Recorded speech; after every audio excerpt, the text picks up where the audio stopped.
football, I don't know. I don't think I can put it into words.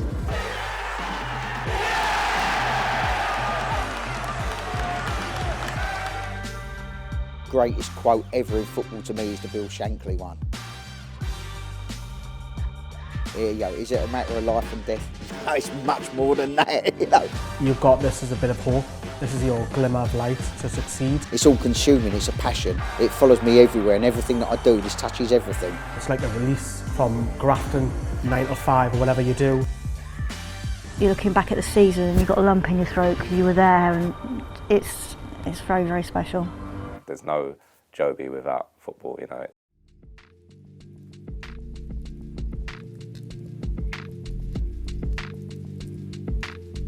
First memories of football. For me, it would just be playing outside on the street in front of the houses. It's Joby McAnuff. He's got one back for Reading. Joby McAnuff has got one at Old Trafford. You know, anywhere we could find to use as a goal, whether it be a fence or whatever, we'd be there just kicking the ball about. Football is everything to me, you know. All of my baby grows as a child were claret or blue. I remember having a little Herbie Hammer, who's gone now. It's now Hammerhead, who's a much more aggressive mascot. I remember my dad ringing me and saying, "You got to come. We're getting promoted. And you got to come to every game." Didn't do anything on the weekends. Didn't go out with any of my mates. I went home and away with my dad. I think my first memory of a football stadium in those days was cigarette smoke. I can remember walking into Plough Lane, and at Plough Lane you could smell the liniment. The hot dogs, the hamburgers, the greasy smell of football. I remember my first experience of the urinals that day as well. Again, I'm like this height. I'm crotch high. Don't take a child to the urinals, Dad. I mean, for God's sake, think about it. So my first game was actually Portsmouth versus Derby, which I think was a League Cup game, but it was a real sort of game changer for me, going to a live game and feeling the atmosphere, and that's the beauty of our game. I think there's still that lovely feel to a live football match that you just can't beat wherever you go. This is only the beginning. You kind of feel guilty for not being there, you're not supporting the team, no matter who's in charge, how good, bad or indifferent that we're actually doing. Win, rain or shine, we'll get ready, we'll go to football. It's a ritual, it's dare I say, a religion. They are, for me, the foundation of any football club. You know, I've been at clubs that have been through financial problems, and it's literally only the fans really keeping these clubs going. I was in hospital, I had a burst appendix. We played Hull City in the playoffs, and I won't show you the scar, but my friend said, "Come on, we're going to the game." And I'm like, yeah, the nurses were going, "No, you're not." And we pulled the tube out. I went to the game, blood everywhere, as you can imagine, because we didn't have any of the swabs. 3 hours later, go back to the hospital. Where have you been? Nowhere. Obviously, been to football, blood everywhere, straight back in, had to have surgery to stitch it back up. The thought process was, let's have a surprise, we need to decorate. So I thought, rather than actually decorate, how about I decorate the wall? So I did. We're fortunate, you know, we get well looked after, you know, we're getting a comfortable coach up, and if it's far enough away, we're getting up in a hotel the night before a game. Whereas a lot of the fans are doing it on the day. You know, again, they might be missing an afternoon of work, then they're getting back late, early hours of the morning to get up and go to work again. Tranmere away, we were live on telly on a Wednesday night. Absolutely pouring down with rain. No, let's get in the car. I could have sat at home in the warmth and watched it on telly. On the M6 on the way back, got a blowout in the tyre. Again, 4 o'clock in the morning, get home. For me, the escapism of being able to go on to a Saturday or a Tuesday night and just go over the O's and vent a bit of steam. It's a release, but you're doing it with like-minded people as well. It allows you to just be you, rather than being, if you're in sales, being a person on a sales phone all the time, or if you're in other industries where you've got to be the ultimate professional, you can now be yourself. You need an outlet. And allowed me and God knows how many other Orient fans to actually have something to commit to and to follow and to, as I say, release the stresses with.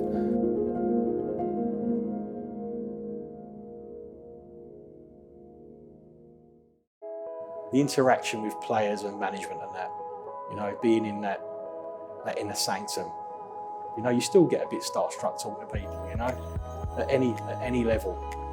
Everything's natural now. At the start, it's very difficult to get yourself in and settle in. It's very difficult. You're working with people that you've been watching from the stands and who you think are different, but they're not. It's just how you portray them to be. I was always here.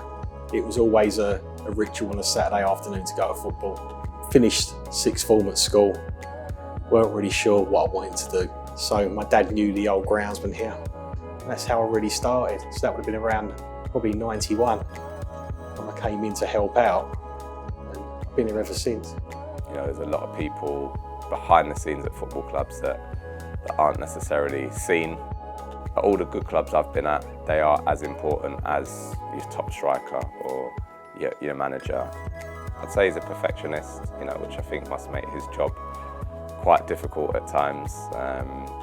But again, he's always making sure we're as prepared as we can be. When I say people haven't got to speak to a player on a match day, then I've done my job. The next match day starts after the last one, whether you've got 3 days to prep or 7 days. I'll get some washing done after the game, come in on the Sunday and finish it off. Rolling kit for a match day, I check everyone's pole about 3 times before I roll it up. And I have been known to unroll it sometimes, to the point where I'll pack it on a Friday, I'll unpack it on a Saturday, and I double check everything, keep on checking. If someone saw me work here, they'd think I'm mad. I look at people that have got no interest in football, and I think they're a little bit strange to me. It feels alien to me. But what was it like to be life without football? I think like most people, your Saturdays would be gone, won't they? It's just all you've known. It's all I've known for 40, 45, 46 years, you know. Where would I be? I'll tell you what, I might have more money, but I would never be any happier than I am now.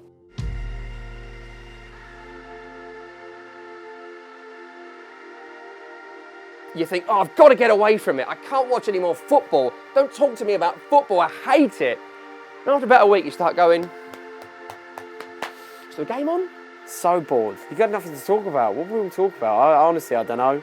Let's get another hobby. I don't want another hobby. I couldn't imagine missing a game. I couldn't imagine not being there.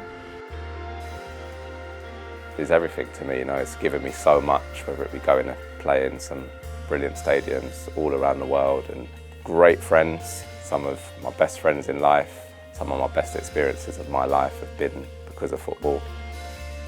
And I certainly hope that continues way beyond my playing career into whatever's next. Winning isn't the overriding thing. It's about being part of something. It's about being a family. My dad sadly passed away a couple of years ago. Those memories it gave me with my dad are the greatest memories I've ever had with my dad. We're not here for the sake of it, we're here for the memories.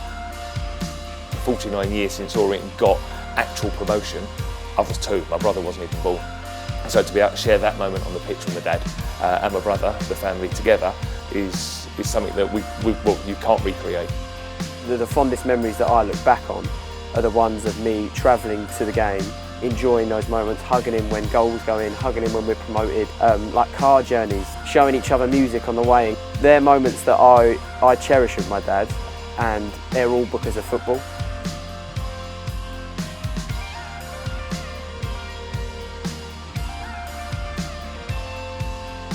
A togetherness, it's about where you're from. You're pride in your city, you're pride in your football club. The long hours, the money, the petrol, I could not miss it. I've got to be there for the boys. It's just what it is. Where would I be without football? Don't know. Probably out shopping every day or fishing or something. You know, something boring that other people like doing.